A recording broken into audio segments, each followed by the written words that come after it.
Welcome to the Deep Dive. Today we're diving headfirst into, this sounds like something straight out of a spy thriller. Yeah. Manipulating human behavior. Oh, yeah. Definitely could be a movie. You sent this crazy document, a declassified report from the U.S. Army Medical Intelligence Office. It's called Controlled Offensive Behavior, USSR. Catchy title. Right. And it's from 1972, details research on how to make people, or even whole groups, basically unable to do anything. Incapable of acting. Yeah, exactly. This is going to be fascinating. Absolutely. And maybe a little unnerving. It really is. And what I think is so fascinating about this document is it's not just about like one method. Yeah. It's trying to summarize everything known up to 1972 on how to exploit human vulnerabilities. So like how to make people vulnerable. Exactly. And they pulled from all sorts of sources. Scientific journals, military reports, even intelligence they'd gathered on what the Soviets were doing. Okay, so we're talking psychology, These theology. Sure. What else? They even touch on parapsychology and pharmacology. Yeah, they went there. This report was clearly intended to be like a comprehensive overview of anything that could be used to influence human behavior. So this is 1972. Yep. Cold War's in full swing. Right. This report is summarizing research, some of it dating back to the 1800s. As far back as 1874. Wow. I know. Crazy. How to exploit human vulnerabilities. Where do we even begin unpacking something like this? Well, the report kind of breaks it down into a few key categories. Okay. Some of them are physical and psychological techniques. A bit more, shall we say, straightforward. Right. But then it goes into some truly wild territory like parapsychology. Okay. And even using drugs to control people. Okay, let's start with the more grounded stuff. The report mentions some chilling examples from Northern Ireland. Yeah. Where detainees were allegedly subjected to sensory deprivation. What exactly does that entail? So imagine this. You're bombarded with white noise constantly, hooded, and put on a very restricted diet. The goal was to use these techniques to increase stress and suggestibility, basically breaking down a person's resistance. You make them more open to influence. Exactly. It sounds absolutely brutal. It was. And the report suggests that these tactics were effective. They cite cases where individuals subjected to these methods showed increased anxiety, confusion, complete loss of self-confidence. So it's like they're breaking them down. Yeah, they're creating this mental state that, if exploited correctly, could make someone incredibly vulnerable to manipulation. It's like something straight out of a psychological thriller. It really is. And it wasn't just sensory deprivation they were exploring. Nope. The report also mentions the alleged use of psychotropic drugs on Soviet political dissenters, people who basically disagreed with the government. Yeah, anyone who opposed the regime. So they were trying to silence opposition through chemically induced mental manipulation. That's what it looks like. The report cites anecdotal evidence and case studies from publications like The Chronicle of Current Events, which details how these substances were used to punish and control individuals who didn't toe the party line. Wow. It even suggests that medical professionals were complicit in some of these actions. That's chilling. Doctors using their knowledge not to heal, right, but to control. To manipulate. And it wasn't just drugs and sensory deprivation. The report even talks about manipulating things like temperature and the air we breathe. Yeah, they were looking at all sorts of environmental factors. Oh, really? Like how different racial groups might have varying tolerances to temperature extremes. So they're seeing this as a potential vulnerability. Exactly. They also looked at the effects of high carbon dioxide concentrations. Like too much carbon dioxide. Right, and how that affects things like hearing and vision. So they were basically looking at ways to manipulate our environment to influence our behavior. That seems to be the main idea behind this whole section of the report. And they didn't stop there. Oh, no. They were also fascinated by the potential of sound, light, and color to manipulate people. Right. Now, this is where it starts to feel like we're stepping into the realm of science fiction. Definitely. I mean, what were they doing with sound and light? Yeah, what exactly were they doing with that? Well, the report mentions instances of Soviet aircraft using flashing lights and specific color combinations, maybe to disorient or distract their targets. Interesting. There's also mention of something called the color algorithm, which suggests that different colors can actually impact brainwave activity. Whoa. And here's where it gets really interesting. They even speculate that the Soviets might be combining flashing lights with chemical agents for an even greater effect. Wow. That's some seriously mind-bending stuff. Yeah. It almost sounds like a precursor to some of the non-lethal weapons we hear about today. Things that can incapacitate people without causing permanent harm. You're exactly right, and this is why this report is so valuable. It's a historical context for understanding how these technologies have evolved and the ethical dilemmas they pose. Speaking of ethical dilemmas, let's talk about the elephant in the room. Parapsychology. Okay. This report dedicates a whole section to Soviet research into telepathy, Right. psychokinesis. Moving objects with your mind. Exactly, and what they call biocommunication, which honestly sounds like something straight out of Star Trek. Yeah, some of this is definitely bordering on science fiction. It really is. But what's striking is that the report doesn't outright dismiss these phenomena. Really? It acknowledges that the Soviets were deeply invested in this research. Hmm. Whether or not the U.S. believed any of it was real. So even if they thought it was a bunch of hooey, they knew the Soviets were taking it seriously. They knew the Soviets were putting resources into this research. They even talk about alleged attempts to use telepathy for espionage. Yeah, especially in space and intelligence gathering. Yeah. It's all pretty wild. There's even a section about Nina Kulagina, this woman who claimed to be able to move objects with her mind. I know. Hard to know what to make of it. It's all so incredibly wild. It's hard to know what to make of it. Well, remember, this report is what the U.S. intelligence community understood and feared at the time. Right, so even if these parapsychological phenomena seem far-fetched, Yeah. the fact that the Soviets were taking them seriously speaks volumes about the potential they saw in these areas. Really? The Soviets clearly saw potential here. They even discussed potential military applications for ESP, like locating enemy tunnels or giving soldiers enhanced senses. It's like something out of a comic book. It really is. Yeah. It's a fascinating and slightly terrifying glimpse into the mindset of that era. Definitely agree with that. Okay, let's shift gears a bit and talk about something that hits a little closer to home. Pharmacological warfare. Okay. This report dedicates a significant chunk to Soviet research on psychoactive substances like LSD and mescaline.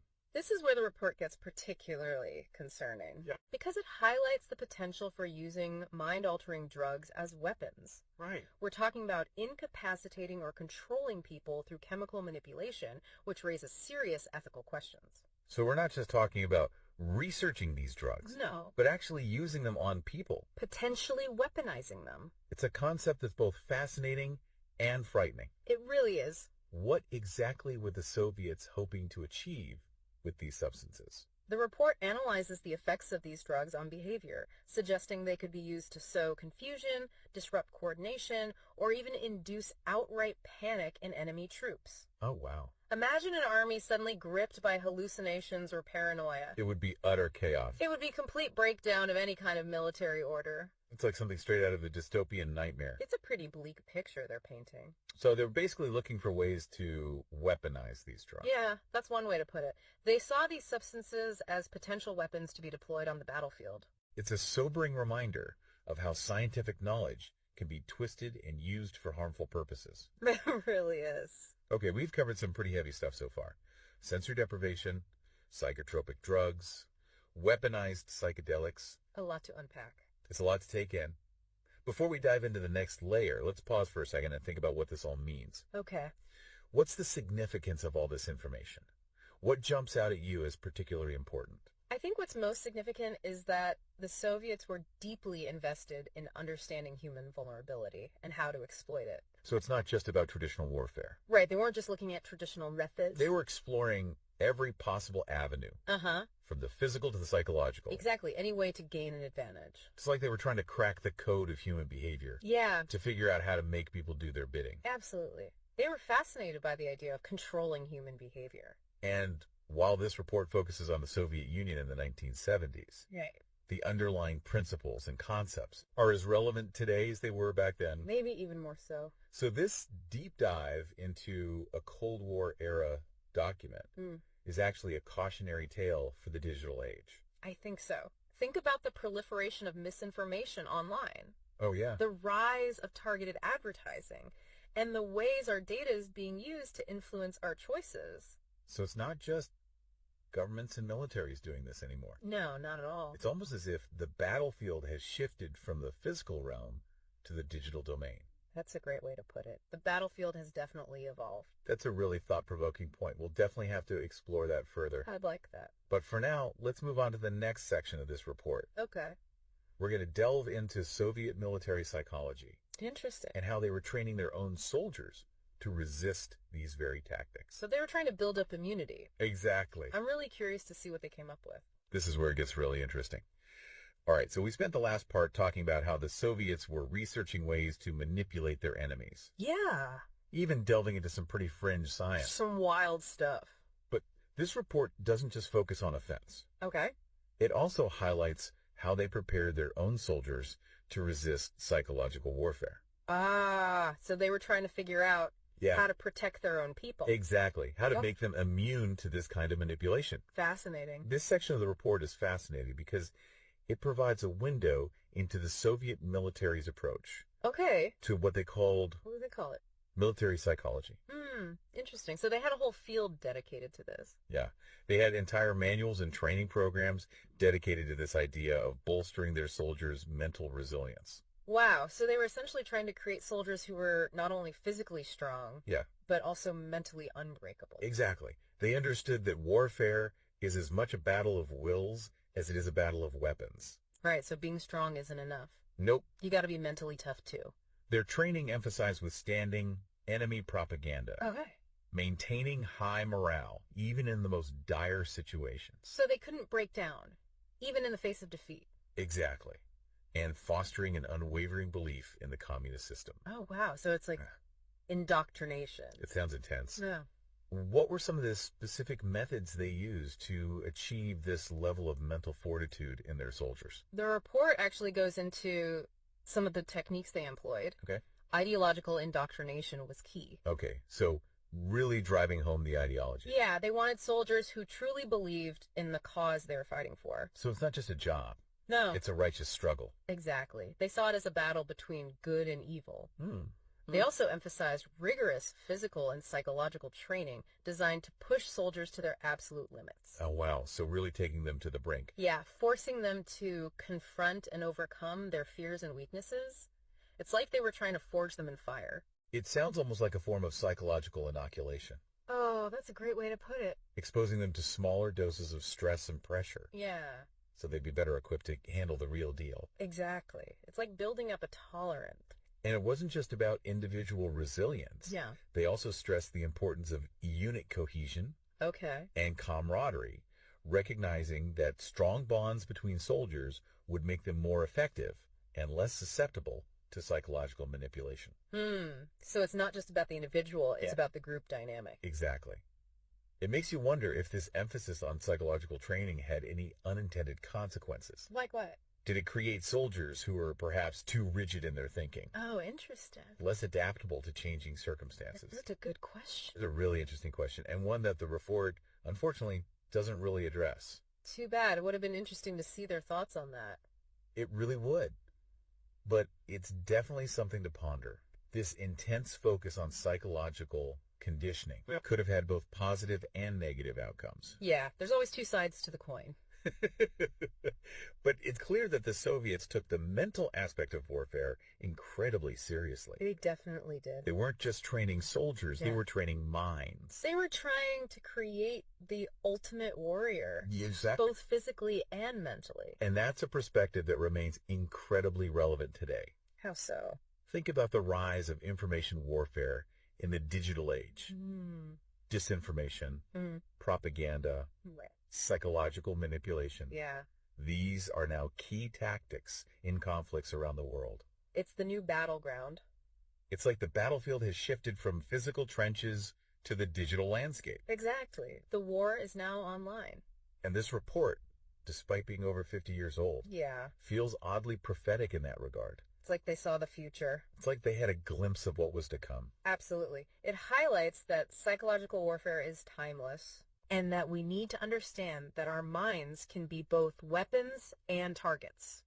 Okay, so we've explored how the Soviets researched ways to manipulate both their enemies and their own soldiers. Right, it's like a two-pronged approach. But there's one final piece of this report that we haven't touched on yet. Oh. And it's perhaps the most unsettling of all. Okay, I'm intrigued. The report concludes with some predictions about the future of human behavior manipulation. And it's not exactly a rosy picture. Oh no, what did they predict? They basically suggest that what they've outlined in the report is just the tip of the iceberg. So even more to come? They believed that even more sophisticated and potentially insidious methods were on the horizon.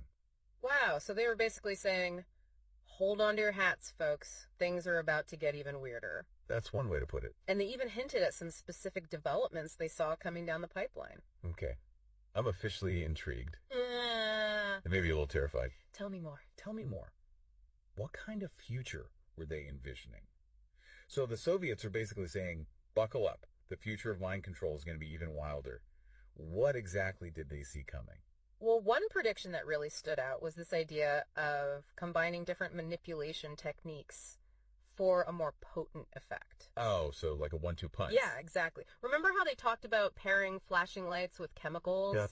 They believed that this kind of multi-sensory manipulation could be incredibly powerful, pushing the boundaries of what we even thought possible. It's like they were envisioning a future where the lines between reality and manipulation become completely blurred. Yeah, like you don't even know what's real anymore. A world where you can't even trust your own senses. Exactly.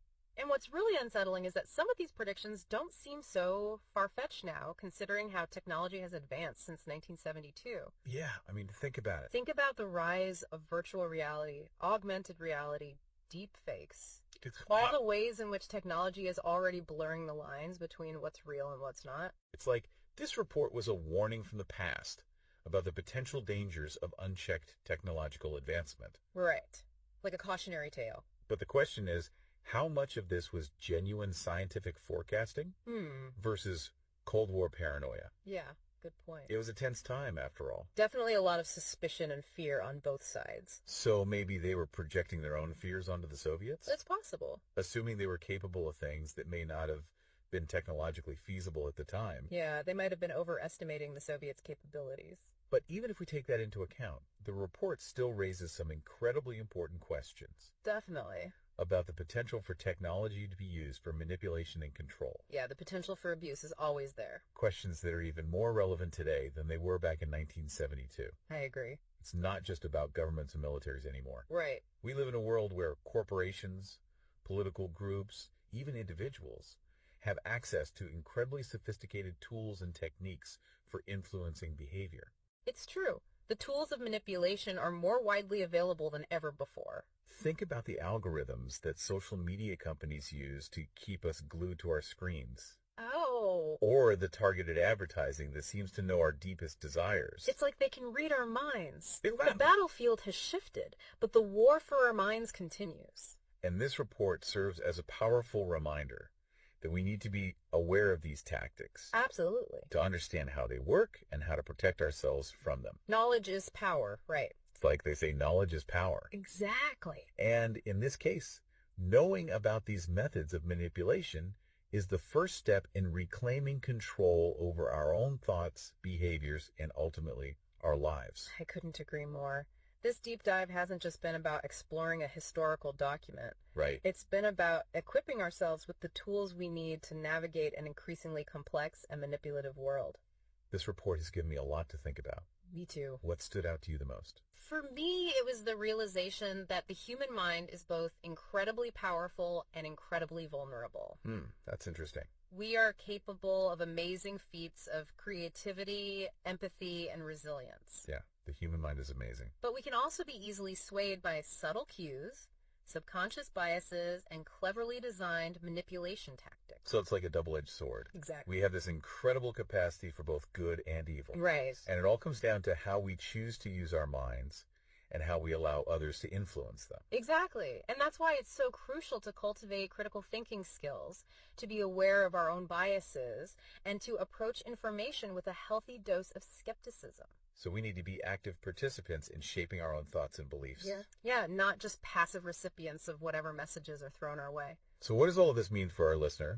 What can they do to protect themselves from manipulation in their daily lives? I think the most important thing is to cultivate a mindset of awareness. Okay, so be aware of what's happening around you. Pay attention to the information you consume.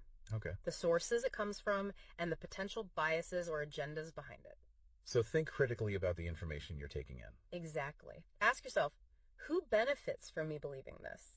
What emotions is this message trying to evoke in me? Good questions to ask. And is this information supported by evidence, or is it just designed to manipulate my feelings? So don't just take things at face value. Right. Do your own research, verify information. It's about becoming a more conscious and critical consumer of information, not just passively absorbing whatever's presented to us. Exactly. And don't be afraid to question things, to challenge assumptions, and to seek out diverse perspectives. So keep an open mind, but think for yourself. The more informed and engaged we are, the less susceptible we'll be to manipulation. Well said. This has been a fascinating and at times unsettling journey through the world of human behavior manipulation. It's been a wild ride. This report, despite being over 50 years old, offers some timeless lessons about the nature of our minds and the ongoing battle for our thoughts and beliefs. It really does. It's a classic for a reason. It's a reminder that the quest to understand and control human behavior is far from over. This is an ongoing story. And it's up to each of us to be vigilant, to protect our own minds, and to fight for a future where our thoughts and actions are truly our own. Well said. Couldn't have put it better myself. Powerful words. Thank you. And on that note, we come to the end of our deep dive. Time flies when you're having fun. I encourage you, dear listener, to continue exploring this topic. Yeah, there's so much more to learn. To delve deeper into the resources we've discussed. Absolutely. And to perhaps even embark on your own deep dive into this fascinating and complex world. The journey continues. Until next time, stay curious, stay informed, and most importantly, stay vigilant.